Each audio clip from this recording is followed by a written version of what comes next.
Hello everyone, and welcome to this video on improved dynamic coloring of sparse graphs. My name is Aleksander, and this is joint work with Krzysztof Nowicki and Rotenberg.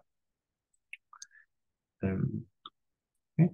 So let's start with the setup and the model. So we'll be studying dynamic graphs, and in this model you want to maintain some form of analysis of a graph. As edges are inserted and deleted, right? So some edges might disappear and new edges might appear. And this, of course, could change the analysis that you're maintaining. And your task is then to update the analysis efficiently. And you can think of the input as a new edge being inserted or an already existing edge being deleted.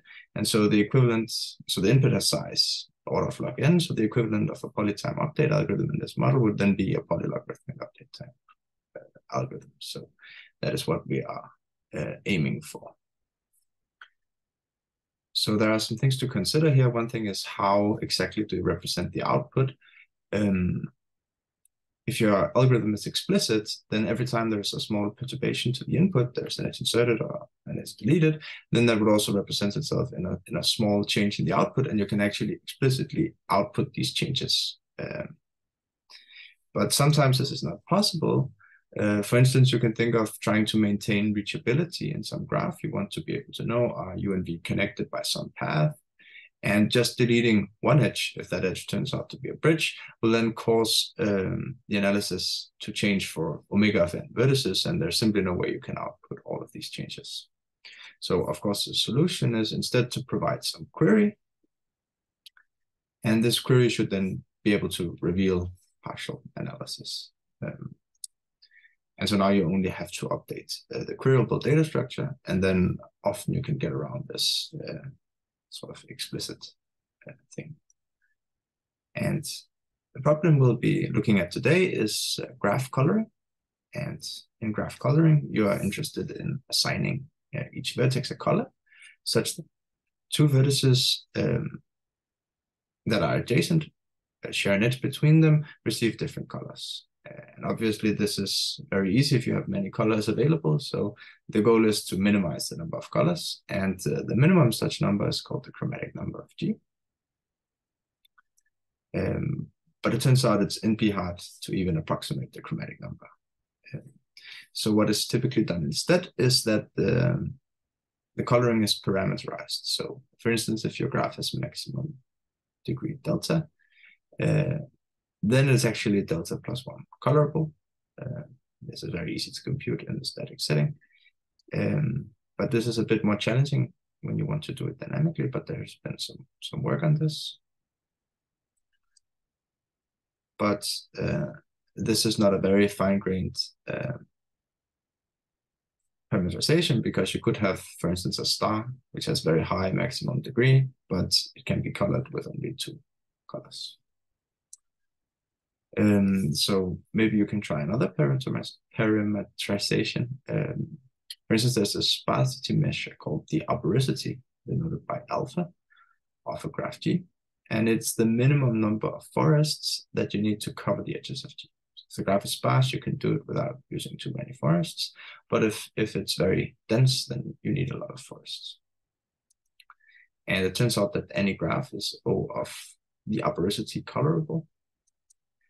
And the question is, can you then do an algorithm that parameterizes by this parameter instead in the dynamic setting? And it turns out yes, as you can see on the screen. But the thing is here, all of these colorings have some dependency on the number of vertices. And a question you could ask is it possible to lose this dependency in them?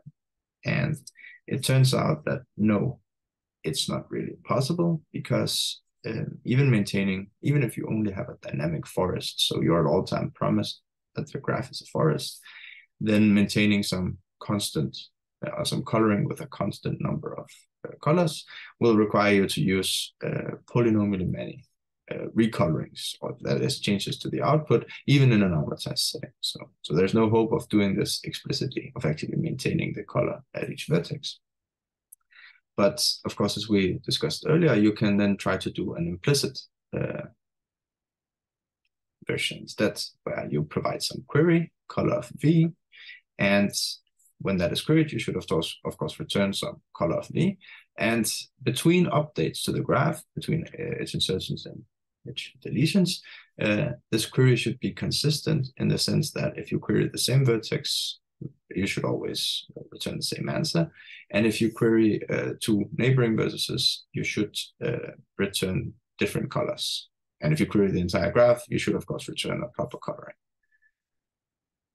And in this setting, it was actually showed that then you can get around this dependency on log n, and instead you can get some exponential dependency on the aberracity.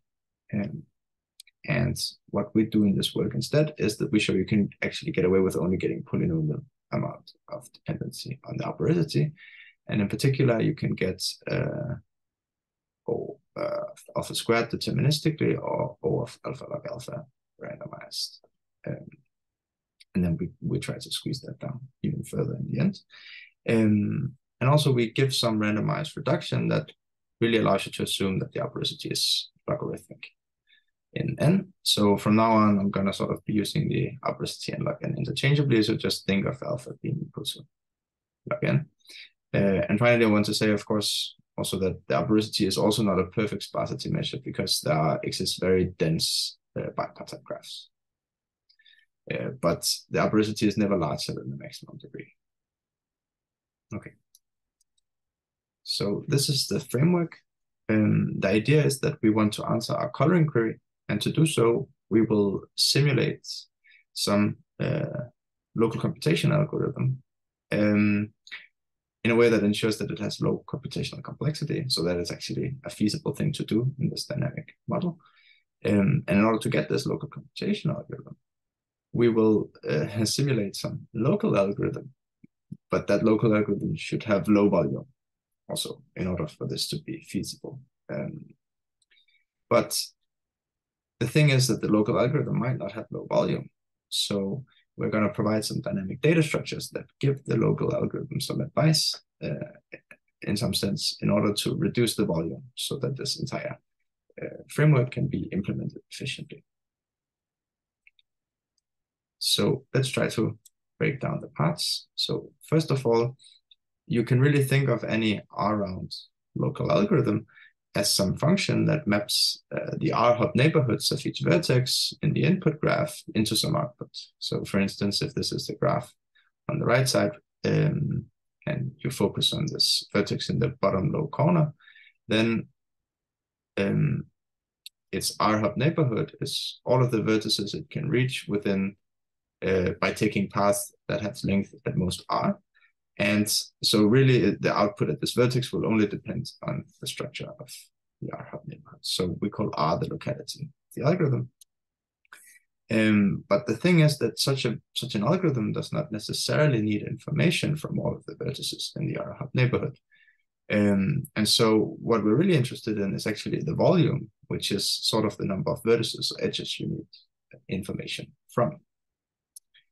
And here enters the locally computable algorithms, where you're essentially measuring the complexity in the number of vertices and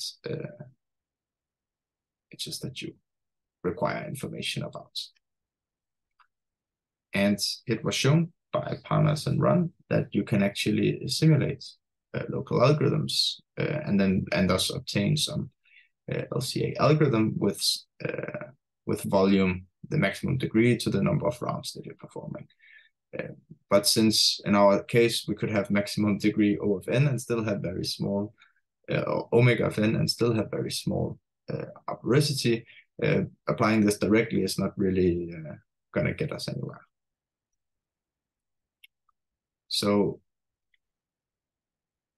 that sort of covers what we want to do, right? We want to take some local algorithm with low volume, turn it into an LCA, and then we want to turn that into a query by making sure that it has low computational complexity.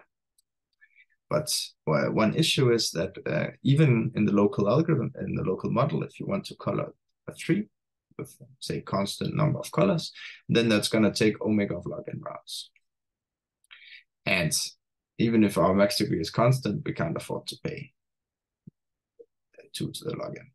That's too expensive. So the solution is that if you're given some low outer orientation, say every vertex has, you orient the graph such that every vertex has only a constant number of out neighbors, then in fact trees can be colored with a constant number of colors in only log stars and rounds. So that is way faster. And the point is that we can actually dynamically maintain such a low outer orientation and then sort of use this outer orientation to guide the local algorithm in order to get a lower volume. So in that sense, we are working with local model with some advice. And one of the building blocks we use is this coloring reduction, originally due to Lineal, was based on some paper by Adish and others. And the idea is if you have some proper C coloring where C might be very large, then you can actually find a proper coloring that is smaller in some sense, in only one round of the local model. And this was specialized even further by Bjørn and Elkin in 2008, where they say, well, if you have some D out orientation, that is just you orient the edges of the graph such that for every vertex, it has no more than D out neighbors. And what we can actually realize dynamically is that this D is O of alpha. It's actually almost 1 plus epsilon times alpha, not quite. And then you can actually ensure that the coloring depends on this number of out edges, right? So if we think of D as being O of alpha, then we can actually reduce it all the way down to only being polynomial in alpha. And also importantly, this algorithm, the volume of this algorithm will, instead of being depending on delta to the number of rounds you're using, you will actually get D to the number of rounds that you are going through. Okay, and how does this algorithm work? Well, the idea really is that when you stand at some vertex, let's say the one in the bottom left corner, it's going to look at its out neighbors and it's going to pick some new color within a smaller range. That's going to, with the promise that this is going to differ from the colors chosen at the out neighbors. And if in the local model, you can actually get rid of this log squared C and just get a log C. But that reduction is not really computationally feasible. So we have to use a different reduction originally due to Adish, where you get this log squared, but it's constructed in a way that we can actually use it in a computationally efficient way. And then if you want to simulate another round of this algorithm, you essentially want to pick a color that is disjoint from your out neighbors, but in the second round. And so you also need to know what the thing in your 2-hop neighborhood picked in the first round, right? So the volume increases. And as I hinted to earlier, the actual volume will then be the bound on your out degree, roughly to the power of log star of the original coloring, size of the original coloring.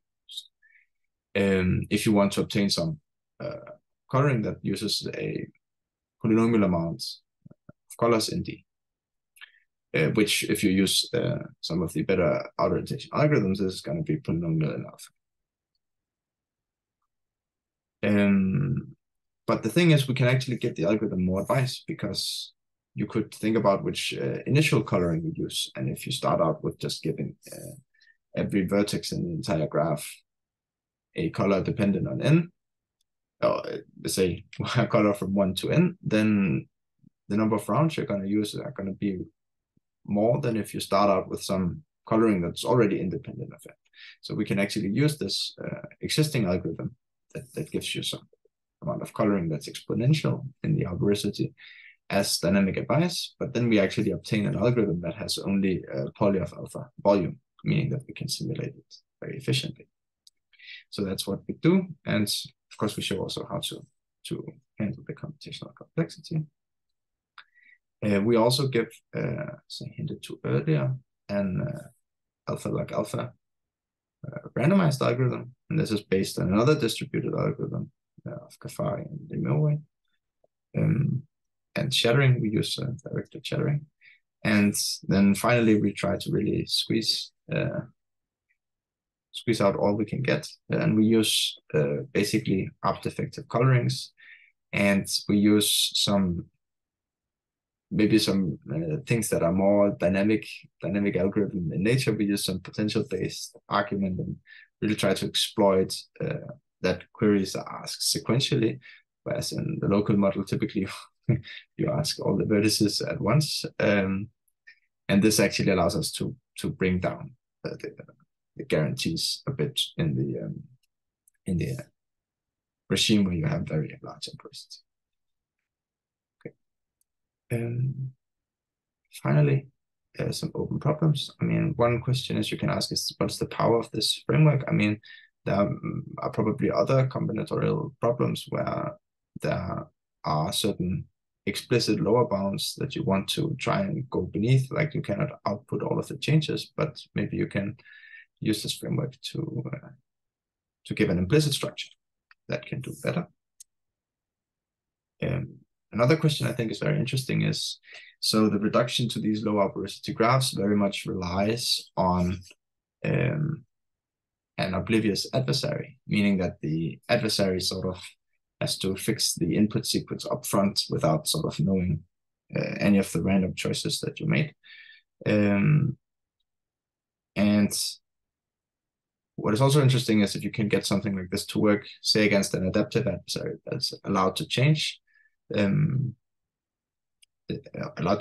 what updates are made depending on sort of what you output, and also maybe even deterministically would of course be even more interesting. And I think in general it would be very interesting to see better algorithms that are both worst case and deterministic for dynamic coloring. That seems like that's a very difficult regime, and if you sort of try to relax either worst case or deterministic, there exists things that are better. But yeah, so I think that's a good question. Right. Thank you for listening.